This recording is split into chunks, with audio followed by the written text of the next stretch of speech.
সালামু আলাইকুম। অন্য মঞ্চের আলাপচারিতায় আপনাদের সকলকে আমন্ত্রণ জানাচ্ছি। গত 25শে ডিসেম্বর আমার এই চ্যানেলে ক্যালকাটা ডায়ালগসে একটি এপিসোড দিয়েছিলাম। সেটা হচ্ছে তারেক রহমানের দেশে ফিরে আসা নিয়ে।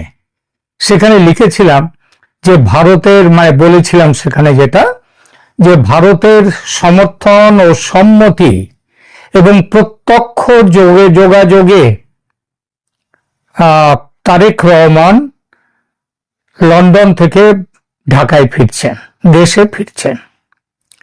এবং এই খবরটা সেদিন দেওয়ার পর আমার কাছে, কলকাতায় তো এখন বাংলাদেশের অনেক আওয়ামী লীগের নেতা, মন্ত্রী, এমপি ইত্যাদি এরা আছেন, তো তাদের মধ্যে কেউ কেউ জিজ্ঞেস করেছিলেন যে তাহলে কি শেখ হাসিনাকে ছেড়ে দিয়ে দিল ভারত, তার শেখ হাসিনার পাশে আর থাকলো না? আমি বললাম ব্যাপারটা এমনটা নয়। আসলে ব্যাপারটা যেটা হচ্ছে সেটা শেখ হাসিনার সম্মতি নিয়ে তার সাথে কথা বলেই এই তারেক রহমানের দেশে ফেরানোর যে ব্যাপারটা, পরিকল্পনা, সেটা ফাইনালাইজ করা হয়েছে।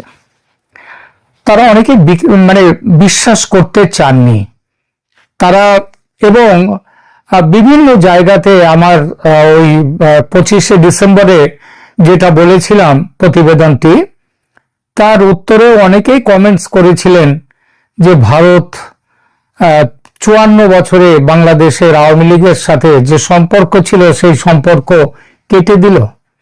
এইটাই ছিল মূল প্রশ্ন।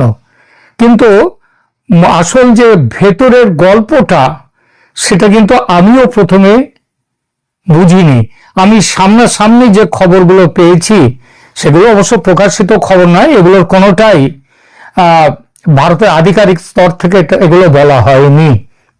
কিন্তু আমি যে খবরগুলো তখন পেয়েছিলাম সেটা হচ্ছে ভারত এইটা ঠিক করেছে বাংলাদেশে গণতন্ত্রের জন্য, নির্বাচনের জামাত যাতে না আসতে পারে সেটার জন্য, এবং পরবর্তীতে যাতে বাংলাদেশে একটা সুস্থ, সতেজ, স্বাভাবিক গণতন্ত্র গড়ে ওঠে সেই ব্যাপারটির জন্য। মনে রাখবেন 2009 থেকে 2008-এ তারেক রহমান বাংলাদেশ ছেড়ে চলে গিয়েছিলেন ঢাকায় চিকিৎসার জন্য, আর ফেরেননি। এবং কথা চলে যে তিনি নাকি মুচলেখা দিয়ে গিয়েছিলেন, তার বিরুদ্ধে প্রচুর মামলা ছিল।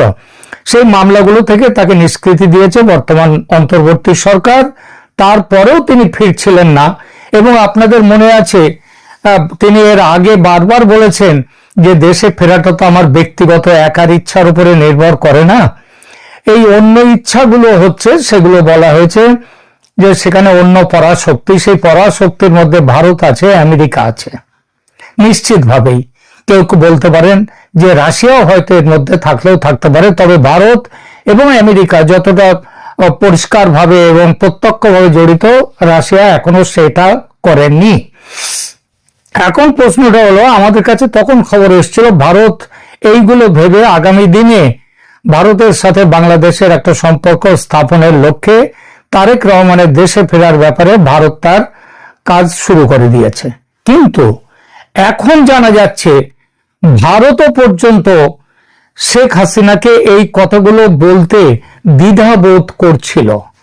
দ্বিধাবোধ এই জন্যেই যে এত দীর্ঘদিনের এত মিত্রতা যার সাথে, যার দলের সাথে, এবং ব্যক্তিগতভাবেও শেখ হাসিনার সাথে ভারতীয় নেতৃত্বের যে সুসম্পর্ক, তার জেরে এইরকম প্রস্তাব দিলে, অর্থাৎ বিএনপিকে সমর্থন, বিএনপির তারেক রহমানকে দেশে ফেরানোর ব্যাপারে উদ্যোগ নেয়া, এই ব্যাপারটা শেখ হাসিনা কিভাবে এটা গ্রহণ করবেন এই ব্যাপারেও ভারতের কিন্তু দ্বিধা ছিল।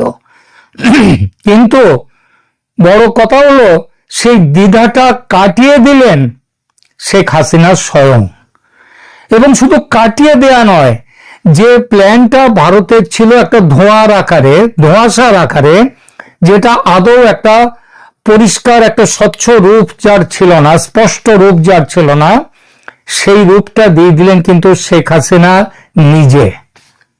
এবং শেখ হাসিনা আপনারা জানেন যে সেই গত বছর 5 আগস্টে ঢাকা থেকে ভারতের দিল্লির কাছে মানে হিন্ডন এয়ারপোর্টে আসার পর শেখ হাসিনাকে সেখানে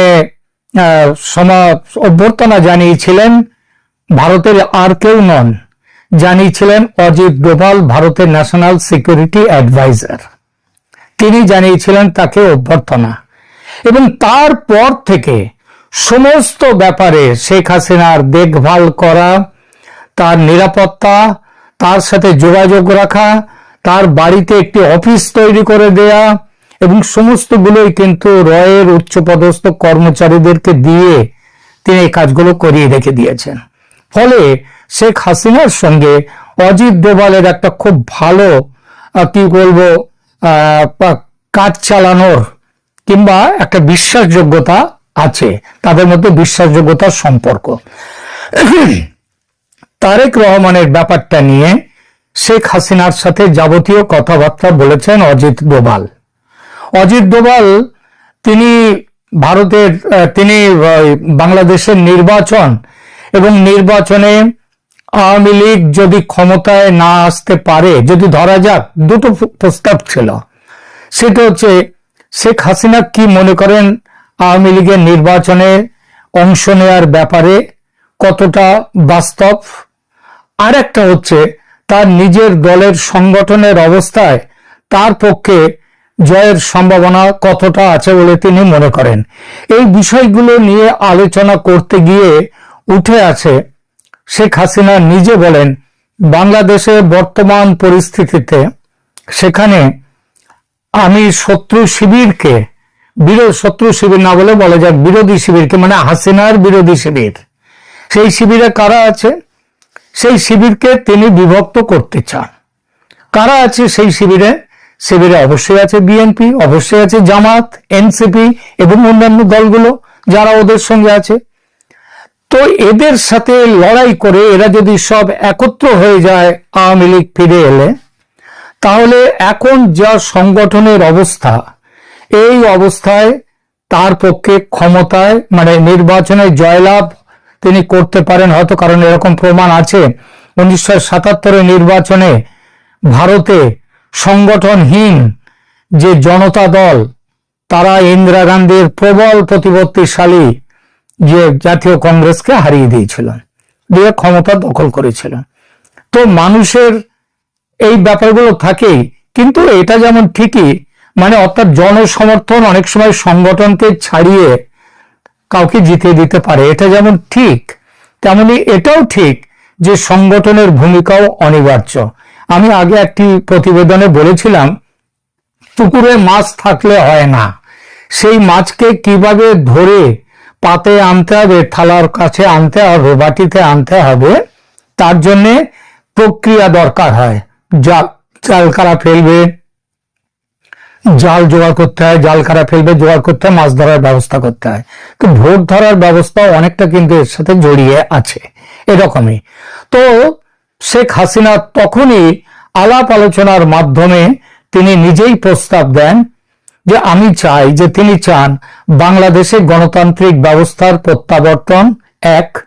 2, যে ইসলামী মৌলবাদী উগ্রপন্থী সন্ত্রাসবাদী যে সমস্ত সংগঠন যাদেরকে বর্তমান ইউনূস সরকার সমানে মদত দিয়ে আজকে এই জায়গায় পৌঁছে দিয়েছেন দেশকে, সেই ইউনূস সরকারের সেই যে জামাত এবং উগ্রপন্থী মৌলবাদীরা যাতে ক্ষমতায় না আসে, তার জন্যে তিনি আপাতত নিজের স্বার্থ তিনি বলি দিতে প্রস্তুত।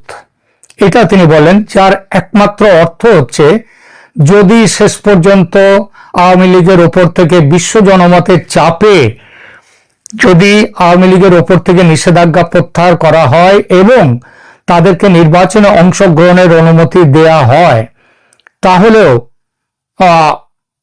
আওয়ামী লীগের নেত্রী শেখ হাসিনা চাইছেন যে এই ব্যাপারটার উপরে খুব গুরুত্ব তার এখন নেই।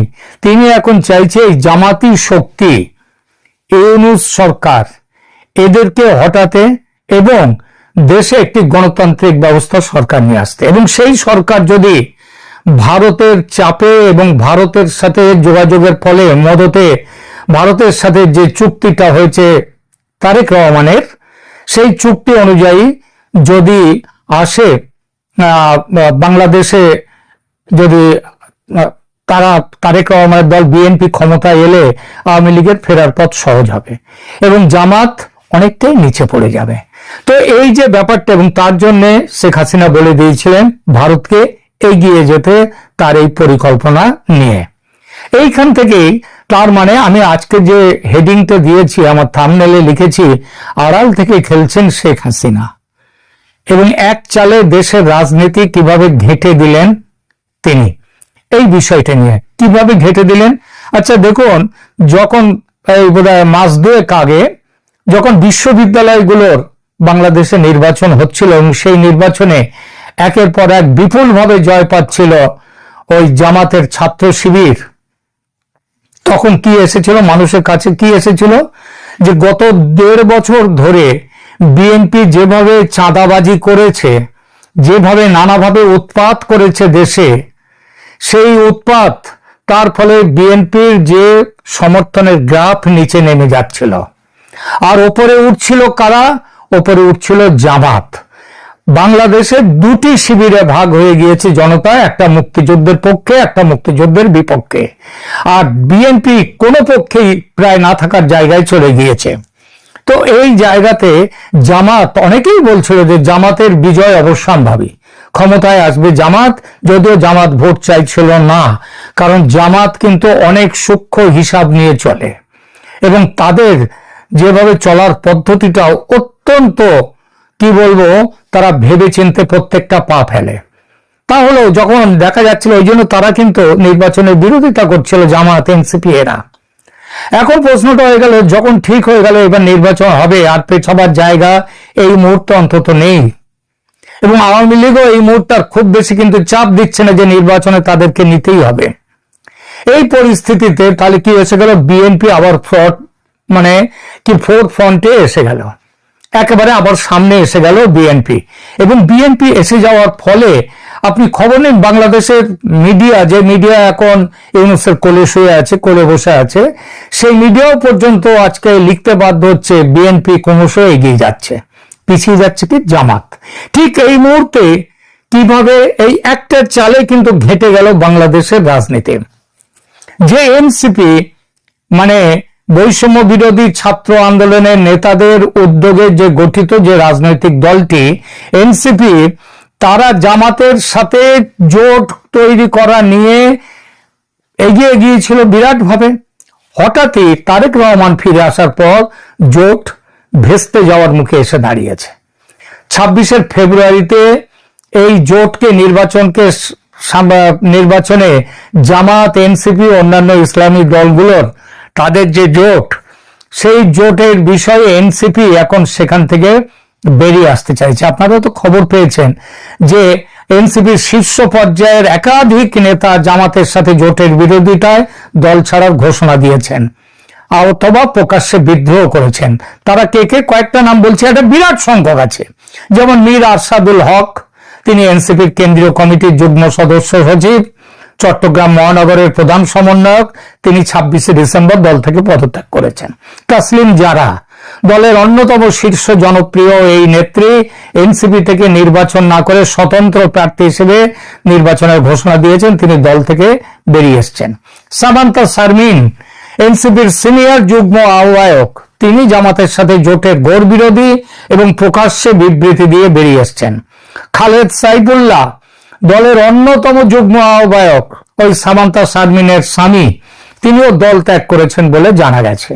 আর অন্যান্য শীর্ষ নারী নেত্রী এরা রয়েছে, তাদের মধ্যে আছে নাহিদ সারোয়ার মিভা, তাসনোভা জাবিন, নুসরাত তাবাসসুম, এরা সবাই যে জামাতের সাথে জোটের বিরুদ্ধে শক্ত অবস্থান নিয়েছেন। এছাড়া প্রায় 30 জন কেন্দ্রীয় জেলা পর্যায়ের উচ্চ স্তরের নেতা যৌথভাবে জোটের বিপক্ষে স্মারকলিপি দিয়েছেন। তাদের অভিযোগগুলো কি?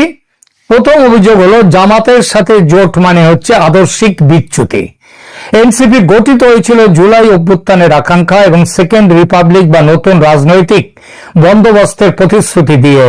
আর সেখানে নেতারা বলছেন কি, জামাতের রাজনৈতিক আদর্শ ইতিহাস, বিশেষ করে 1971-এর ভূমিকা এনসিপির মূল চেতনার সাথে সাংঘর্ষিক। এটা শুনলে কিন্তু এখন হাসি পায়।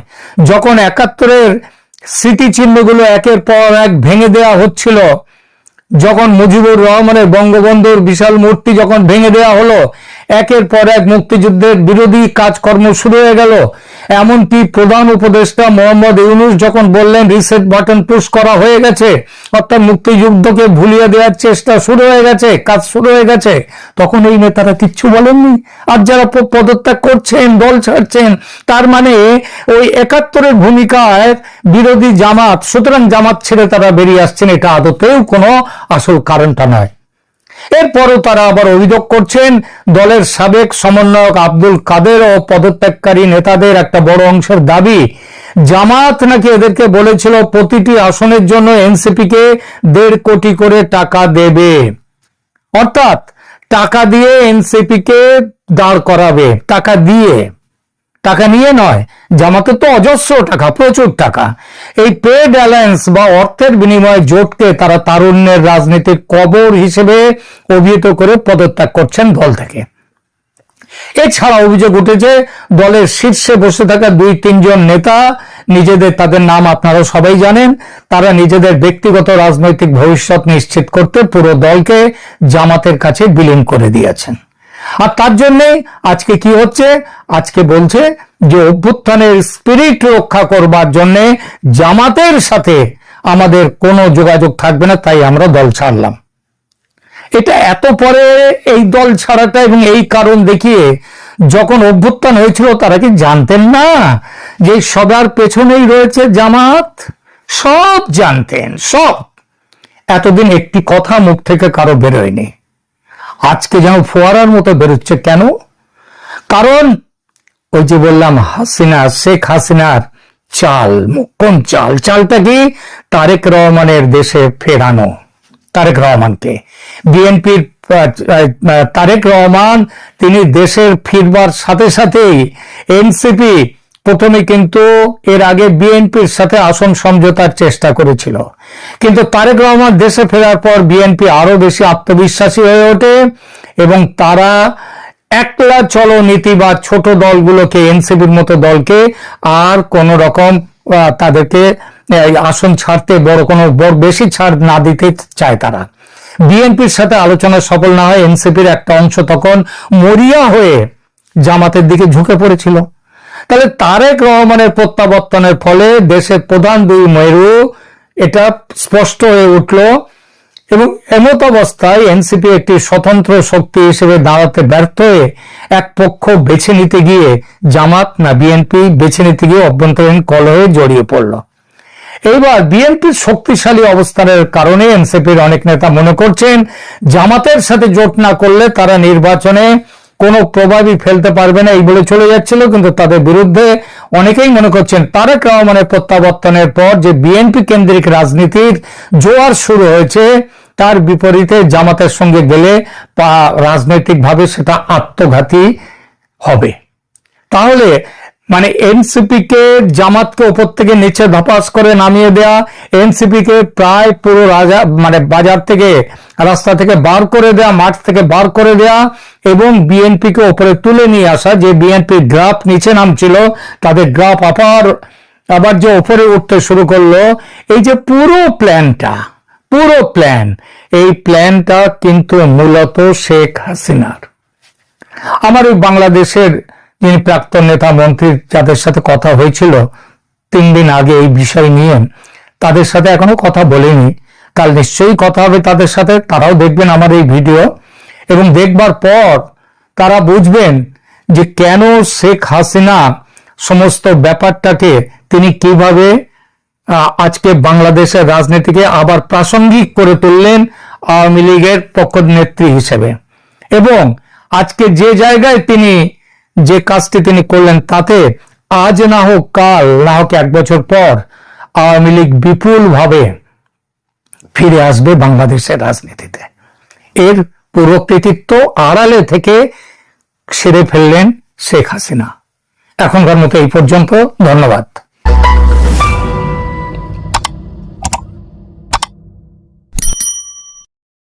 শেখ হাসিনাকে দেশের বাইরে রেখে তার অনুপস্থিতিতে মৃত্যুদণ্ডের রায় ঘোষণা এবং তারপরই কারাবন্দী মুক্তিযোদ্ধা এবং প্রবীণ রাজনৈতিক নেতা হাসানুল হক ইনুর বিরুদ্ধে দ্রুতগতির বিচার প্রক্রিয়া, এই দুই ঘটনাকে আপনি আলাদা করে দেখতে পারবেন না। আপনি বাস্তবতা যদি দেখেন তাহলে দুটো ঘটনা প্রায় একই সূত্রে গাঁথা এবং এই ইউনূস সরকারের একটি রাজনৈতিক কৌশলের অংশ। বাংলাদেশের বর্তমান রাজনৈতিক বাস্তবতা এমন অন্ধকার জায়গায় চলে গেছে যেখানে বিচার আর প্রতিশোধের সীমারেখা ইচ্ছাকৃতভাবে মুছে ফেলা হচ্ছে।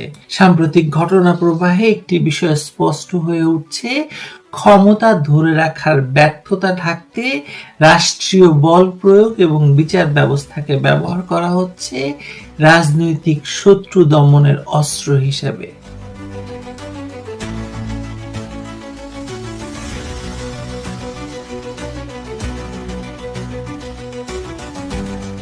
যে রাষ্ট্র ৭১-এর বিচার প্রতিষ্ঠান নামে আন্তর্জাতিক অপরাধ ট্রাইব্যুনাল গঠন করেছিল, সেই রাষ্ট্রই আজ সেই ট্রাইব্যুনালকে উল্টো পথে চালাচ্ছে।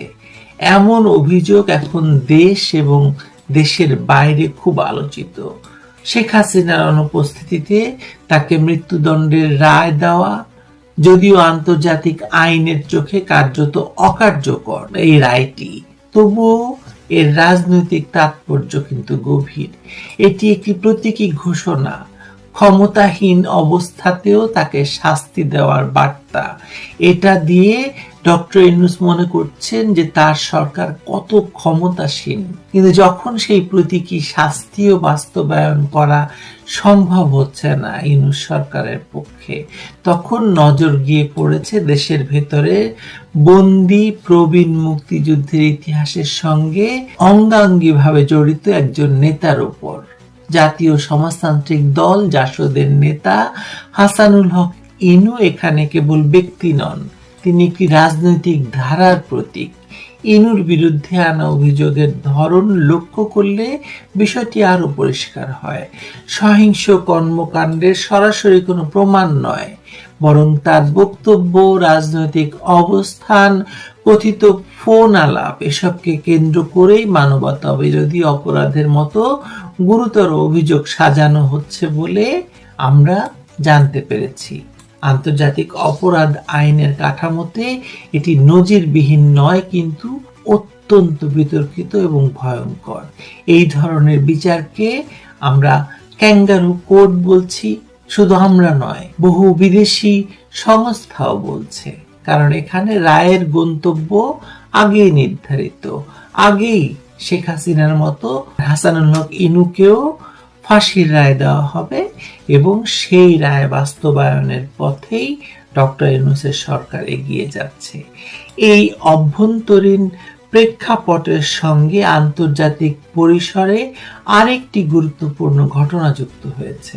লন্ডন ভিত্তিক মানবাধিকার আইন সংস্থা ডাউটি স্ট্রিট চেম্বার্স আন্তর্জাতিক অপরাধ আদালতের প্রসিকিউটরের কাছে একটি আর্টিকেল 15 কমিউনিকেশন দাখিল করেছে। এটি কোনো সাধারণ রাজনৈতিক বিবৃতি নয়, এটি একটি আইনি নথি যার মাধ্যমে আদালতকে বলা হচ্ছে বাংলাদেশে সংগঠিত সাম্প্রতিক রাজনৈতিক সহিংসতা মানবতার বিরুদ্ধে অপরাধের পর্যায়ে পড়ে কিনা তা আনুষ্ঠানিকভাবে খতিয়ে দেখা হোক। এই আবেদনটি দাখিল করেছেন স্টিভেন পাওয়েল কেসি, যিনি আন্তর্জাতিক মানবাধিকার আইনের সুপরিচিত ব্যক্তি। ডাউটি স্ট্রিট চেম্বার্সের এই অভিযোগ সম্পর্কে আপনাদেরকে আমি আগেই জানিয়েছিলাম, তবু আবার একবার স্মরণ করিয়ে দেই। এই অভিযোগে যে চিত্র উঠে এসেছে তা অত্যন্ত গুরুতর। দাবি করা হয়েছে যে 2024 সালের জুলাই থেকে শুরু করে আওয়ামী লীগ সংশ্লিষ্ট বা সমর্থকদের বিরুদ্ধে ব্যাপক হত্যা, অবৈধ আটক, নির্যাতন এবং রাজনৈতিক প্রতিশোধমূলক সহিংসতা চালানো হয়েছে। সংখ্যাগুলো কেবল পরিসংখ্যান নয়, অন্তত 4 শতাধিক হত্যাকাণ্ড, হাজার হাজার গ্রেপ্তার, কারাগারে মৃত্যুর অভিযোগ, এসব একটি পদ্ধতিগত দমন নীতির ইঙ্গিত দিচ্ছে। বিশেষ করে অপারেশন ডেভিল হান্ট নামের অভিযানে প্রায় 30,000 মানুষের গ্রেপ্তার এবং কারাগারে মৃত্যুর ঘটনায় নির্যাতনের চিহ্ন পাওয়ার অভিযোগ আন্তর্জাতিক আইনের দৃষ্টিতে অত্যন্ত সংবেদনশীল বিষয়। এর সঙ্গে যুক্ত হয়েছে 2024 সালের 14 অক্টোবর জারি করা একতরফা ইনডেমনিটি অর্ডারের কথা, যা অভিযুক্তদের বিরুদ্ধে ভবিষ্যৎ বিচার বা তদন্ত কার্যত অসম্ভব করে তুলেছে। এমন অভিযোগ করা হয়েছে ডাউট স্ট্রিট চেম্বারের এই অভিযোগপত্রে। আন্তর্জাতিক অপরাধ আদালতের প্রেক্ষাপটে এটি একটি গুরুত্বপূর্ণ উপাদান, কারণ বিচার এড়িয়ে যাওয়ার এই ধরনের রাষ্ট্রীয় পদক্ষেপ আদালতের এখতিয়ার সক্রিয় করার অন্যতম শর্ত হিসাবে বিবেচিত হতে পারে। গত অনেক দিন হয় ডক্টর মোহাম্মদ ইউনূস তার প্রিয় বিদেশ সফরে যাচ্ছেন না। আপনারা লক্ষ্য করে থাকবেন, অনেকেই বলছেন যে বিদেশিরা আর ইউনূসের সঙ্গে কাজ করতে আগ্রহী নয়। তাহলে ইউনূসকে কি বাতিল করে দিচ্ছে তার মিত্ররা? কিংবা বাংলাদেশের অন্তর্বর্তী সরকারের প্রধান উপদেষ্টা অধ্যাপক মোহাম্মদ ইউনূস আন্তর্জাতিক পরিসরে কেন ক্রমেই একঘরে হয়ে পড়ছেন? জুন 2025-এ লন্ডন সফরের সময় ব্রিটিশ প্রধানমন্ত্রীর সঙ্গে তার নির্ধারিত বৈঠক শেষ মুহূর্তে বাতিল হওয়ার ঘটনা নিছক কূটনৈতিক জটিলতা ছিল না। ইতালির প্রধানমন্ত্রী বারবার প্রতিশ্রুতি দিয়েও তার সঙ্গে দেখা করেননি, আসার কথা ছিল, তিনি আসেননি। এর পেছনে নিশ্চয়ই সচেতন রাজনৈতিক সিদ্ধান্ত ছিল। বিশ্লেষকদের অনেকে মনে করছেন আন্তর্জাতিক অপরাধ আদালতে বাংলাদেশ সংক্রান্ত একটি ফাইল প্রক্রিয়াধীন থাকায় বিষয়টি ব্রিটিশ নেতৃত্ব কিংবা ইতালির প্রধানমন্ত্রীর অজানা ছিল না। এমন পরিস্থিতিতে কোনো বিতর্কিত প্রশাসনের প্রধানের সঙ্গে প্রকাশ্য ঘনিষ্ঠতা রাজনৈতিক ঝুঁকি তৈরি করতে পারে। এমন হিসাব থেকেই এই দূরত্ব তৈরি হওয়া। ধরুন যদি আন্তর্জাতিক অপরাধ আদালত ইউনূসের বিরুদ্ধে দায়ের করা অভিযোগ আমলে নেয়, তাহলে কি হতে পারে?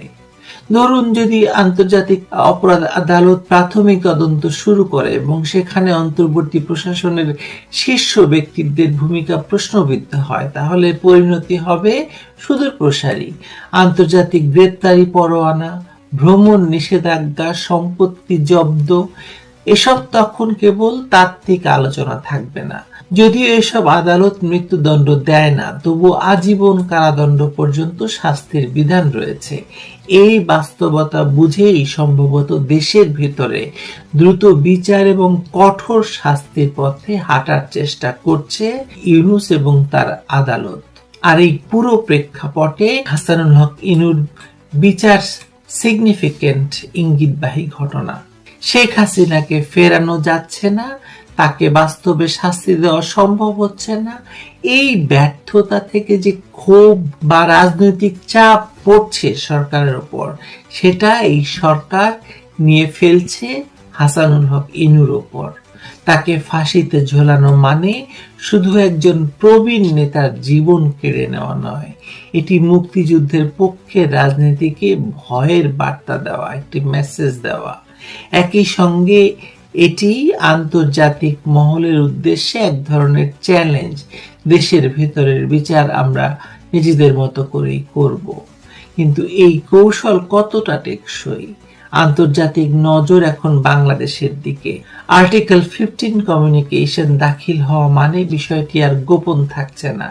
অভ্যন্তরীণভাবে বিচার ব্যবস্থাকে ব্যবহার করে রাজনৈতিক প্রতিপক্ষ দমন করার চেষ্টা যতই করা হোক, আন্তর্জাতিক আইনের দীর্ঘ হাত এক সময় না এক সময় পৌঁছতে পারে। এই বাস্তবতায় হাসানুল হক ইনুর বিচার কেবল একজন মানুষের ভাগ্য নির্ধারণ করবে না, এটি নির্ধারণ করবে বাংলাদেশ কোন পথে হাঁটছে, আইনের শাসনের দিকে না ক্ষমতার নগ্ন প্রদর্শনের দিকে, সেটি আমাদেরকে বলে দেবে। ইউনূস কি আসলে এসব বিচারই যে আন্তর্জাতিক অঙ্গনে একদম নগ্ন করে দিচ্ছে, সেটা ইউনূস এখন টের পাচ্ছেন না। পাবেন কিছুদিন পরে নিশ্চয়ই, যদিও তার শক্তিশালী পিআর গ্রুপ আর বিপুল পরিমাণে অর্থ ব্যয়ে পরিস্থিতি নিজের অনুকূলে নিয়ে আসার নজির সম্পর্কে আমরা সকলেই কম বেশি জানি।